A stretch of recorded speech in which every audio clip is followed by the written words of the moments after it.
Chère Arlette Chabot, vous faites partie pour nous, étudiants à l'ESJ, de ces journalistes politiques qui ont toujours été présents à l'écran depuis notre plus jeune âge. Et pour cause, vous commencez votre carrière en 73 à Inter TV, un service de l'ORTF. L'année suivante, vous rejoignez France Inter à la tête du service politique où vous resterez 10 ans. Rapidement, vous faites vos premières apparitions télé sur TF1 dans l'émission magazine Jeune Pratique. Bonjour, non, Jeune Pratique n'a pas changé, ce n'est pas devenu une émission médicale, pas du tout. Alors surtout, ne soyez pas effrayés par ces appareils un peu étranges, voire barbares. Maintenant, je voudrais parler de monstres, vous parler de monstres que l'on a réussi apparemment à apprivoiser. Ces monstres, ce sont des ordinateurs. Donc voici un premier type, vous voyez cette machine. Alors Bernard Savonnet, première chose que vous voulez bien m'expliquer, c'est comment justement on a réussi à passer d'énormes machines à ces petits engins. Vous rejoignez TF1 à temps plein en 1984, toujours à la tête du service politique, et vous y resterez jusqu'à la privatisation de la Une. Vous revenez alors sur le service public à France 3, avant de passer en 1992 sur France 2, que vous ne quitterez plus.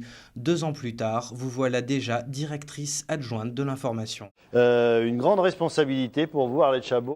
Après être écarté de ce poste, vous restez néanmoins sur France 2, où vous continuez à présenter l'émission Mots croisés, une émission où votre longévité est exceptionnelle, puisque vous animerez les débats houleux de la 2 pendant 8 ans. C'est à la suite de la gaffe Pujadas de 2004 que vous revenez en force. Le présentateur annonçait le retrait de la vie politique d'Alain Juppé, tandis que l'intéressé déclarait l'inverse sur TF1. Cet événement embarrassant contraint votre prédécesseur Olivier Mazerolle à la démission. Arlette Chabot devient donc directrice de l'information et prend les rênes du rendez-vous politique de prime time, à vous de juger. Depuis, pas de changement dans votre carrière, mais beaucoup de polémiques. En effet, la critique de la directrice de l'information C'est beaucoup développé ces dernières années. Il y a d'abord l'accusation de la course à l'audience à travers une hiérarchie de l'information qui serait encore trop proche de celle de TF1. Et je vous rappelle, l'une des informations de ce vendredi, c'est le froid et la neige qui continuent de toucher l'ensemble du pays, et particulièrement les régions du sud-est qui ont connu un épisode neigeux. Et au-delà de ça, votre poste très exposé fait que vous êtes personnellement visé, en interne d'abord, où l'on vous a reproché certains choix, comme celui du recrutement de Laurent Delahousse depuis M6. Par ailleurs, chacun de vos gestes est scruté, comme par exemple cette malheureuse bise en 2006 qui a suscité des soupçons de connivence. Mais les politiques forcent de constater qu'ils préfèrent ces derniers temps vous tomber dessus plutôt que de vous embrasser. Oh, mais vous pouvez finir une phrase. Une phrase parce que nos amis attendent. Allez donc, au diable. Voilà, allez au diable, tant mieux. Jean-Luc Mélenchon, qui fait de la critique des médias un point central de son argumentaire politique, cherche souvent le clash avec vous. Non, mais d'abord, Arlette Chabot, je vous félicite d'avoir fait cette émission. Ce sera la seule de toute la campagne. Mais d'abord, on commence par dire que c'est une honte et que le service public aurait pu faire beaucoup mieux, notamment en région, puisque partout... Il y a eu un débat en région. Dans toutes les régions. Oui. Mais on se fait engueuler, on ne fait pas de débat, on se fait engueuler et on fait un débat et ça commence par une engueulade. Il y a eu une émission sur France 2 qui s'appelle Mots croisés. Oui, si vous il y a eu 2 émissions sur France 5 de Moati. Il y a eu une émission dans chaque région de France 3. C'est juste que quand les autres font rien et que nous on fait, c'est l'occasion déjà pour se faire engueuler. C'est vrai que c'est un peu dur, les Madame Chabot, je comprends que cela vous énerve, mais cependant, il faudra le supporter. Et côté extrême droite et modem, le thème de la collusion exécutif-service public est également bien exploité. C'est un sondage, absolument. C'est France Inter, France Info, Radio France, France Télévisions, Le Monde et Le Point.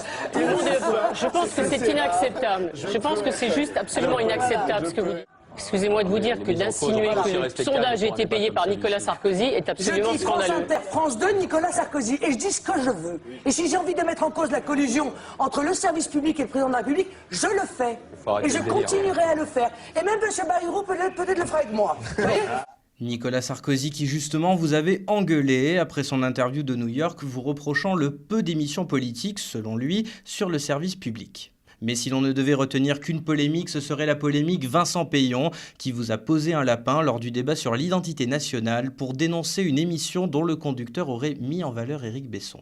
Merci, on va recevoir dans un instant Marine Le Pen. Je voulais juste vous dire, pendant que démarrait cette émission, Vincent Peillon a annoncé qu'il renonçait à participer à l'émission en indiquant qu'il était tombé dans un piège, qu'il refusait de participer à ce débat qu'il juge indigne et inacceptable. demande, entre parenthèses, ma démission et celle des responsables de France 2. Je voulais juste vous dire, parce que je vous dois évidemment la transparence, que ce débat a été proposé à Vincent Peillon au mois de décembre, qu'il en connaissait parfaitement les conditions, qu'il a accepté, que j'ai eu M. Peillon, comme nous le faisons à la fois hier et à nouveau ce matin, pour lui confirmer le déroulé, comme l'on dit, le déroulement de ce débat. Arlette Chabot, je ne vais pas vous poser l'éternelle question de la collusion service public et pouvoir, je sais très bien ce que vous me répondriez. Je crois qu'il y a pas mal de fantasmes. Alors il y a des opinions effectivement de téléspectateurs ou d'auditeurs ou d'internautes ou de lecteurs qui se disent vous roulez pour. On roule pour personne, nous en tout cas, encore une fois parce qu'on n'a pas d'intérêt à défendre. Je vais plutôt vous demander ceci en guise de première question de cette rencontre. Une phrase. Une phrase parce que nos amis attendent. À l'approche de la fin du mandat de Patrick de Carolis, est-ce que vous voulez rester ou est-ce que vous n'aspirez pas à une vie plus tranquille, loin des Peillon, Mélenchon, Le Pen, Sarkozy, etc. C'est vrai que c'est un peu dur la vie. Madame Chabot, je comprends que cela vous énerve.